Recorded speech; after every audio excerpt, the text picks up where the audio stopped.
welcome back to my channel. It's Angela with Flip and Flutter Creations here to bring you yet another sublimation tutorial. I know I have a lot of these going on. It's because I got this really big box full of a bunch of stuff that I ordered from Inkfinity, and all I want to do is play with it. So while I'm playing with it, I figured let's teach everybody else how to do it and we'll all learn at the same time. So really excited about these. These are mouse pads that can be sublimated with whatever image you want. I love it because I know I've ordered a few of these. I ordered them right after I had my daughter and I had to go back to work. I ordered one from one of the companies that you can order customized mouse pads from with pictures on it.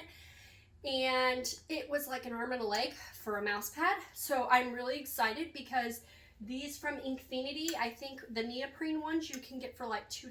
So even if I mess it up, it's okay because it didn't cost me like $30 for one. So I'm excited to see what all I can create. Today what I'm going to do is I'm going to create one for my new business setup that I'm making that is going to be for my new desk. It says, just a mom boss trying to build her empire, and it's got a picture of my logo and then a picture of me with my little girl. And then it's got the purple glitter because I'm all about the purple glitter. So we're going to see how this looks. I'm also going to do another tutorial. I'm going to make a matching coaster for my office setup that has the same image on it. I'm also going to put something around this type of image on a tumbler, and we're going to try that out as well. So I have my whole little business setup going. So today we're going to do the mouse pad and we're going to see how it goes. So first things first, of course we need our clean butcher paper down to protect our press. You always want a clean piece of butcher paper because it does have the ink blow out, basically, that you want blowout paper. Butcher paper, copy paper, anything that's not coated. So it's very like just paper like. Copy paper does work, but you can go through quite a bit of it. So sometimes big rolls of butcher paper will work because this is a project I did earlier and you can see the ink blow out. I can actually see the word grad from a picture frame that I did from a previous video. So clean butcher paper. Our item is going to be face up with the white part face up. We are going to go ahead and lint roll it just to make sure there's nothing here. So what I'm going to do is I'm actually going to line this up upside down. I did that on a previous item and that worked so much better. Ooh, I got this right to the edge. I thought I printed enough extra, but I'm worried it's not going to be. It might end up with a white line around it. Yeah, because if I take that all the way to the edge right there, it's all, okay, so this has got just, I mean, the barest of inches. See, you can see it's going to have just a tad bit of white, possibly. It's like almost perfect. Normally I like to have a little extra. I just need to extend that purple glitter background just out just a little bit. Like you can see my black line is extended, and that's how far out my purple glitter should have gone to make sure that I don't end up with any white on my item. So I'm actually going to reprint that. Okay, so I went back inside and I reprinted the image. I made it a little bit bigger. So if you want to zoom on in, you can see now that I have a little bit of excess of the purple glitter all around the outside edges. And we want this just to make sure that our image is not going to end up with any white around it. We want the full thing to be covered. So now what I'm going to do is I'm going to tape it to the back so I can flip it over. Sorry, I'm filming out in my garage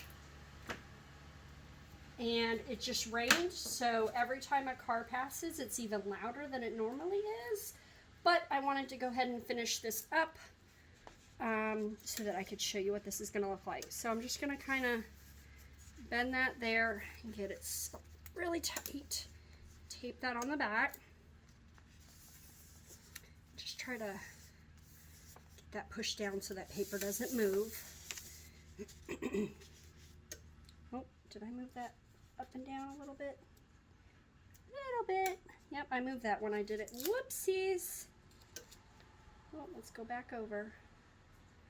So, make sure that's level. Good, good. Okay, let's try that again. I tried to get that a little too tight.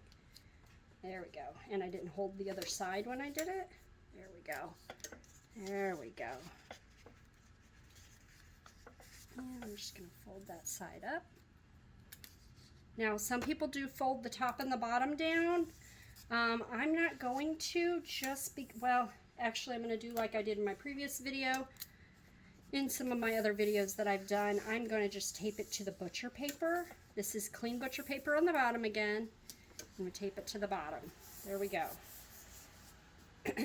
So, the only bad thing about that is that then you can't move your butcher paper under there to make, or your piece. But you can see, definitely have that covered nice and tight. Alright, so now we're going to cover it with a clean, and I think that's going to be just enough butcher paper there. A clean piece of butcher paper. Might actually go with a little bit bigger piece. I don't want to risk accidentally moving that.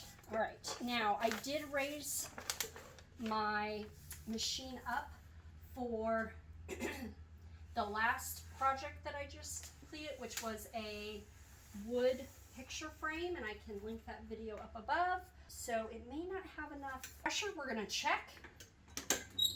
No, actually that's still pretty good. So we're at 385 and we're going to do 60 seconds. Hey, okay, so our time is up. I'm going to carefully swing this away. It's the only bad thing about a swing away sometimes. I'm worried it's going to move my design. Definitely don't want to reuse your paper. You can really see my outline of that there from where those inks gassed up. Now I do have my heat resistant glove here just to make sure that I'm not getting hurt. Woo! Oh, that came out so pretty. Yay! I love it.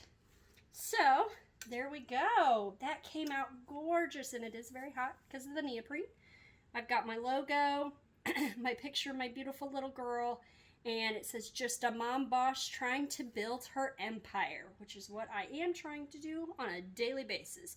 Being a mom and being an owner of a business and working a full-time job, sometimes it's a lot. So this is just my way to be like, hey, I'm doing this all for a reason, and it's amazing, and I love having my business, I love having my baby girl, I love having my job. It's just a matter of getting it all balanced. It's all about balance. So, yay, this is going to go in my new office. I love it, and that's why we went a little extra, so we could make sure that there was no white showing. And as you can see, there's not any white showing anywhere on here. It came out so pretty. I can't wait. And then I have this matching coaster I'm going to do.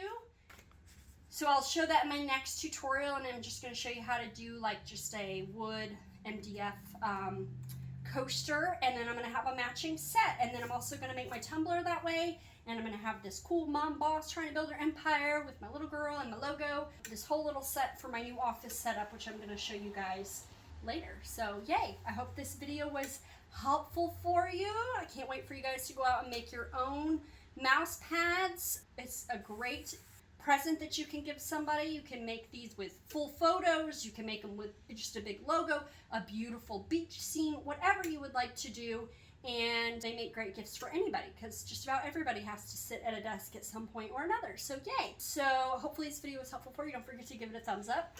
I still have my awesome heat glove on, so don't forget to give it a thumbs up, and don't forget to hit that subscribe button so you can be notified when I post my next video. Thanks for swinging by my channel. Bye!